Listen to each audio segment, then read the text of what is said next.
তো প্রথম অঙ্কটা আমাদের লসাগু দিয়েছে, আমাদের লসাগু করতে হবে 14, 42 আর 77-এর। তো দেখে নিই, আমি যদি 14-কে ভাঙতে পারি তাহলে আমি বলতে পারি 2 গুণ 7। তারপর যদি আমি 42-কে ভাঙি, তো 42-কে ভাঙলে আমি পারবো 2 গুণ 3 গুণ 7, 2 গুণ 3 গুণ 7। তারপর আমি যদি 77-কে ভাঙি, 77-কে ভাঙলে পাবো 7 গুণ 11। তাহলে আমাদের যে লসাগুটা হবে, সেটা লসাগুটা কী হবে? লসাগুটা হবে হচ্ছে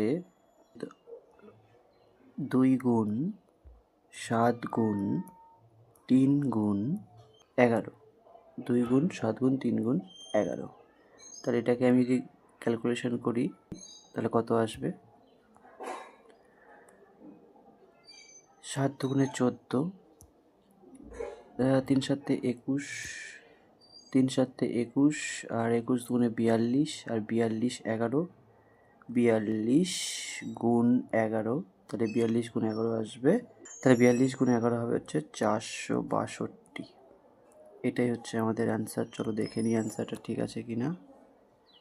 462 অ্যান্সার আসবে 2 নম্বরেরটা, এটাই কারেক্ট অ্যান্সার। নেক্সট কোশ্চেনটা, যদি প্লাস মানে মাইনাস হয় এবং গুণ মানে ভাগ বোঝায়, তাহলে আমাদের এই ক্যালকুলেশনটার মান কত আসবে? 1, 0.1, -1, 0.1, 0.1 আর 0, কোনটা আসবে অ্যান্সার সেটা দেখে নিই। চলো অঙ্কটা করে নিই।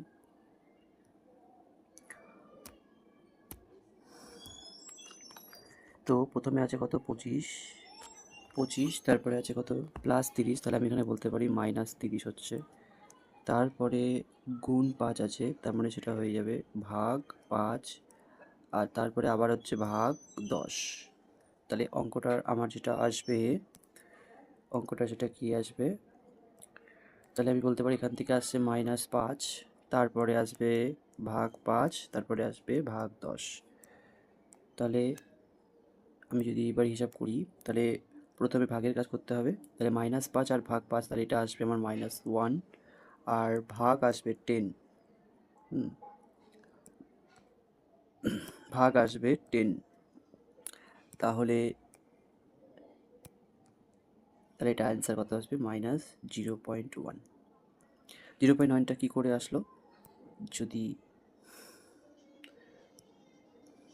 তাহলে এটা আসবে -1/10, আর -1/10 আমি বলতে পারি এটা মানে যেহেতু উপরে ছোট নিচে বড় রয়েছে, মানে নিচে একটা শূন্য আছে, তাহলে উপরে এক ঘর আগে দশমিক বসবে, তাহলে এটা আসবে 0.1। এটাই কিন্তু আমাদের অ্যান্সার আসবে। তাহলে চলো অ্যান্সারটা দেখে নিই, অ্যান্সারটা কত আসবে? অ্যান্সারটা হবে -0.1, অপশান 2 কারেক্ট অ্যান্সার। তো এই অঙ্কটা যেটা রয়েছে, নিম্নে প্রদত্ত কোন ভগ্নাংশকে 5-এর 16 ভগ্নাংশের সাথে যোগ করলে যোগফল 1 হবে? তো চলো অঙ্কটা দেখে নিই।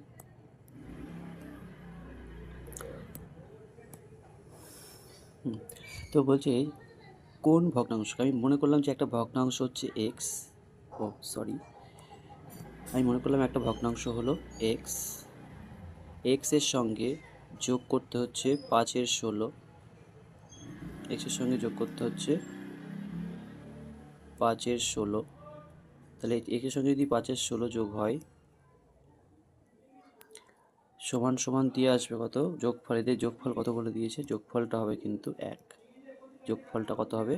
1। তাহলে এক্স প্লাস 5/16 সমান সমান হচ্ছে 1। তাহলে অ্যান্সারটা বার করে ফেলো। তাহলে অ্যান্সারটা বেরোবে এক্স সমান সমান 1 - 5/16। তাহলে 1 - 5/16 যদি হয়, তাহলে আমি কি বলতে পারি? তাহলে এটা আসবে, এক্সের মান কত আসবে? 16 থেকে 5 বাদ যাবে, তাহলে 16 বিয়োগ 5/16। তাহলে 16 বিয়োগ এটা তাহলে কত আসছে? এটা আমাদের আসছে হচ্ছে 11/16। দেখো অপশান 2 এ রয়েছে 11/32, ও 11/32 রয়েছে।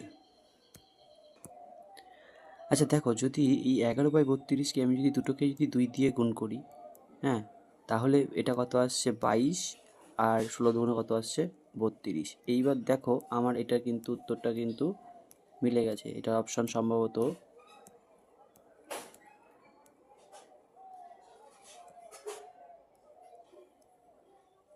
এ দেখো 22/32, 22/32 অপশান 3 সঠিক উত্তর।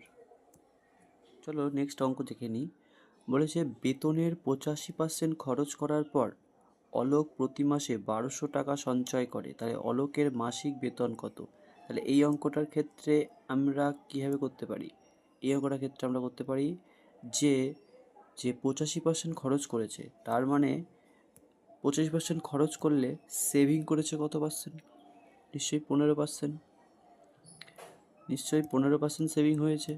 তাহলে 85% খরচ মানে 15% সেভিংস, আর 15% সেভিংস মানে হচ্ছে দেখো প্রতি মাসে বলে দিই যে 1200 টাকা সঞ্চয়। তাহলে এই 15% সমান সমান 1200 টাকা। তাহলে 15% সমান সমান 1200 টাকা হলে পরে আমি বলতে পারি এখান থেকে যে লোকের মাসিক বেতন চেয়েছে, এক মাসের বেতন। তাহলে আমি 100% সমান সমান কত বলতে পারি? 100% সমান সমান হচ্ছে 1200 গুণ 100/15। তাহলে এবার যদি কাটাকুটি করা যায়, তাহলে আমি 15কে 3 দিয়ে কাটতে পারি। 15কে যদি 3 দিয়ে কাটি, 3 5 15, আর 3 দিয়ে যদি আমি 12কে কাটি, 3 4 12, 400। আর 5 দিয়ে যদি আমি 100কে কাটি, 5 20 100, তাহলে সমান 20 × 400, দেখো হচ্ছে 8000 টাকা।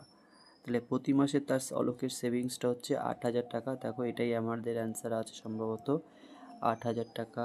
8000 টাকা অপশান এ, এটাই হবে কারেক্ট অ্যান্সার। নেক্সট কোশ্চেন আছে x equal to √6 - 1/√6 + 1 and y is equal to √6 - 1/√6 + 1। এখানে এখানে কিন্তু x এবং y এর মানটা ইকুয়াল রয়েছে। তাহলে আমি বলতে পারি যে x ইকুয়াল টু y।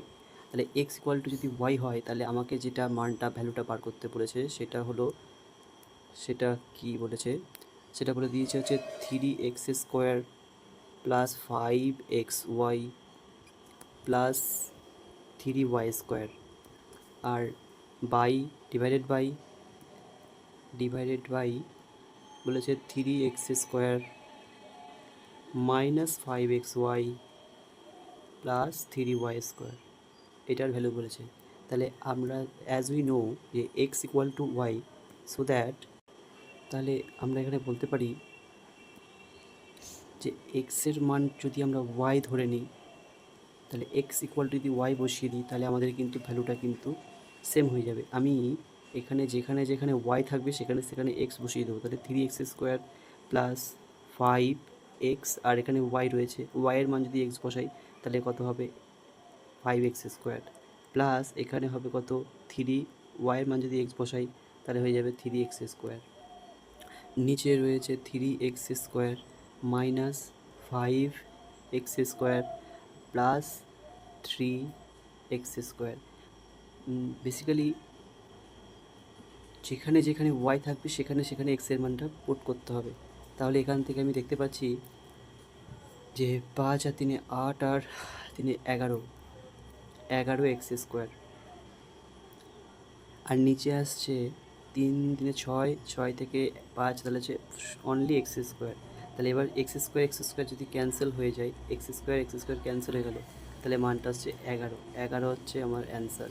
দেখে নিয়ে 11 আছে কি না, 11 কিন্তু আছে। তাহলে এটাই কিন্তু আমাদের অ্যান্সার হবে।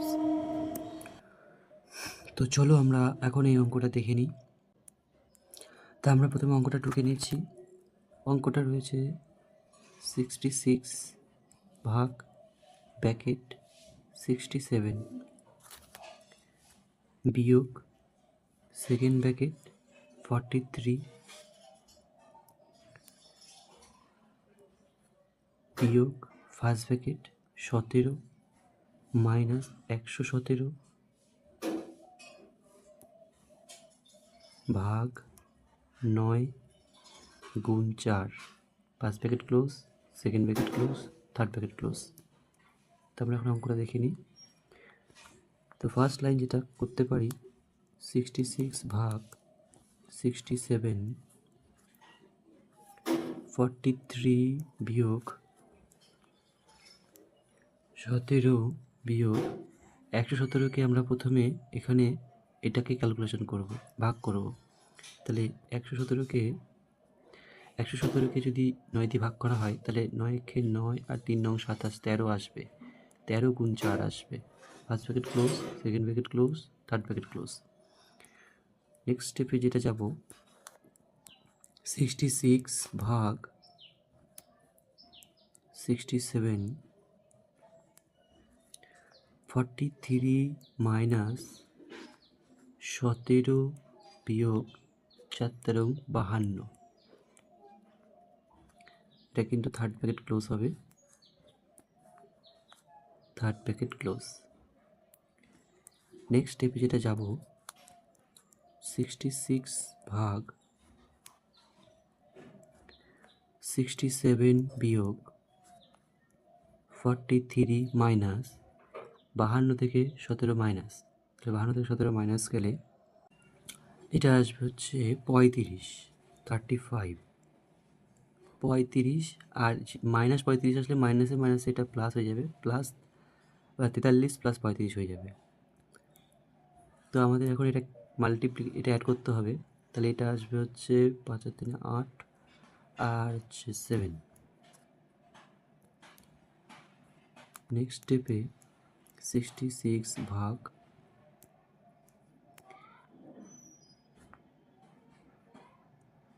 আচ্ছা এটা কিন্তু 78 আসবে, 43 আর 35 হবে 78।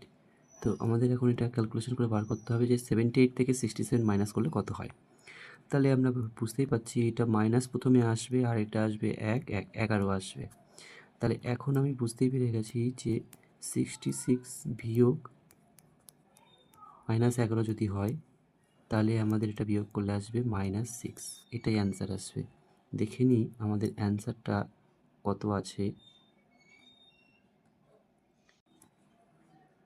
-6, অপশন 1, এটাই হচ্ছে কারেক্ট অ্যান্সার।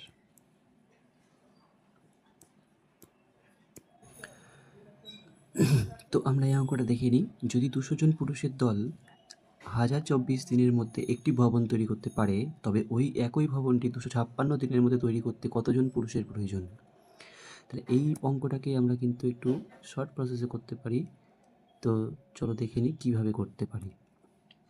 তাহলে এখানে আমাকে যেটা বলেছে যে পুরুষের দল মানে 200 জন পুরুষের দল, তাহলে আমি এটাকে ম্যান হিসেবে ধরে নেব। তাহলে এটা হচ্ছে M1 গুণ, আর হচ্ছে এখানে বলছে কত দিনের মধ্যে 1024 দিন, এটাকে আমি D1 ধরে নেব। D1 M1 into D1 equal to, আবার বলে দিয়েছে পরেতে যে তবে ওই ভবনটি 256 দিনের মধ্যে তৈরি করতে কতজন পুরুষের প্রয়োজন। তো ওটাকে আমি ধরে নেবো যে ওখানে যেটা পুরুষ লাগবে সেটাকে বার করতে হবে, অর্থাৎ M2, ওটা আমি বার করব। আর দিনটা হচ্ছে আমার বলে দিয়েছে এটা হচ্ছে D2, 256 যেটা আছে সেটা D2। এবার আমি যদি ভ্যালুগুলো পুট করে দিই তাহলে M1 এর মানটা আছে 200, D1 এর মানটা আছে 1024, M2 এর মান আমি বার করব, D2 এর মান আছে 256। তাহলে আমাকে এখান থেকে যদি আমি ক্যালকুলেশন করি তাহলে আমি M2 সমান কি সমান যেটা পাবো সেটা কি পাবো, 200 গুণ 1024 বাই 256। এখন আমি এটাকে আমি এখন কাটাকুটি করে দেখি কত আসে। 256কে যদি আমি 4 দিয়ে গুণ করি, 256কে যদি আমি 4 দিয়ে গুণ করি দেখো তো কত হয়।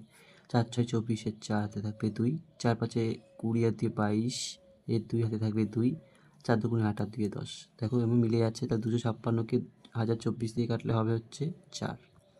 এবার যদি 4কে 2 দিয়ে গুণ করে দিই, 200 দিয়ে গুণ করে দিই তাহলে উত্তর কত আসবে, 4 2 8, তার মানে হচ্ছে 800 জন। এটাই কিন্তু আমার অ্যান্সার আসবে 800 জন।